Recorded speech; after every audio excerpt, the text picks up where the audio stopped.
कल्पना करा एका शांत पहाटेची, जिथे वेळ जणू थांबली आहे आणि फक्त शांती आहे.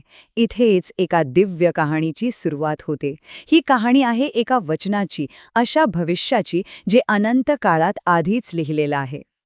हे हे असं भविष्य आहे जे अजून काळाच्या पडद्याआड लपलेलं आहे. एका दिव्य वचनाची पूर्तता होण्याची फक्त वाट पाहतंय. आणि हे वचन दिलंय एका महान अवताराने. त्यामुळे ते पूर्ण होणार हे अगदी अटळ आहे.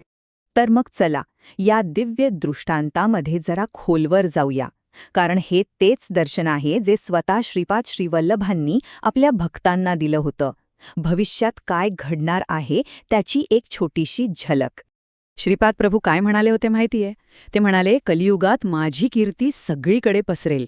माझ्या जन्मस्थानी जे महासंस्थान तयार होईल ना, तिथे दर्शनासाठी भक्तांच्या रांगाच्या रांगा लागतील. जसं जसं मुंग्या एका ठिकाणी धाव घेतात ना, अगदी तसंच अगणित भक्त एकाच प्रकाशाच्या ज्योतीकडे खेचले जातील.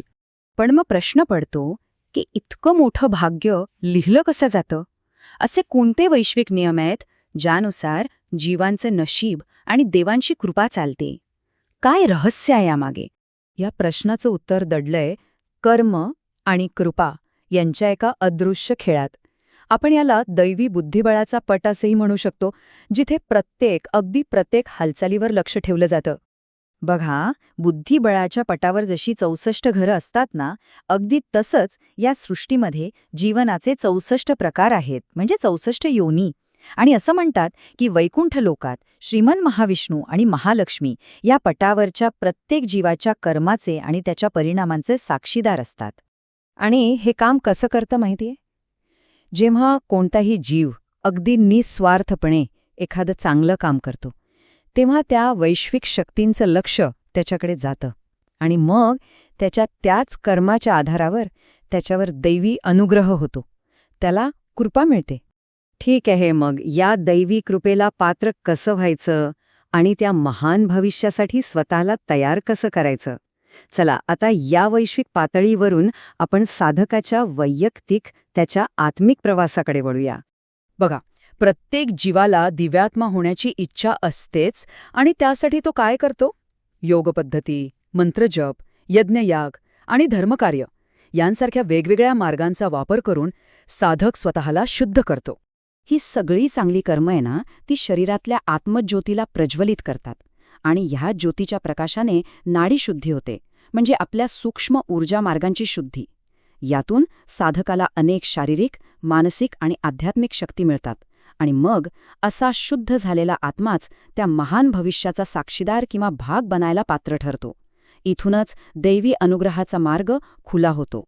आणि आता आपण त्या अत्यंत महत्त्वाच्या क्षणाकडे जाणार आहोत, तो क्षण जिथे श्रीपाद श्रीवल्लभांनी स्वतः आपल्या लाडक्या भक्त शंकर भट्टांना भविष्याचं रहस्य उलगडून सांगितलं. श्रीपाद प्रभू म्हणाले, शंकर भट्टा, अगदी लक्ष देऊन ऐक. भविष्यात माझं महासंस्थान माझ्या जन्मस्थानीच म्हणजे पीठिकापूरमध्येच निर्माण होईल. हे फक्त शब्द नव्हते, तर एका संपूर्ण युगाचा संकल्प होता.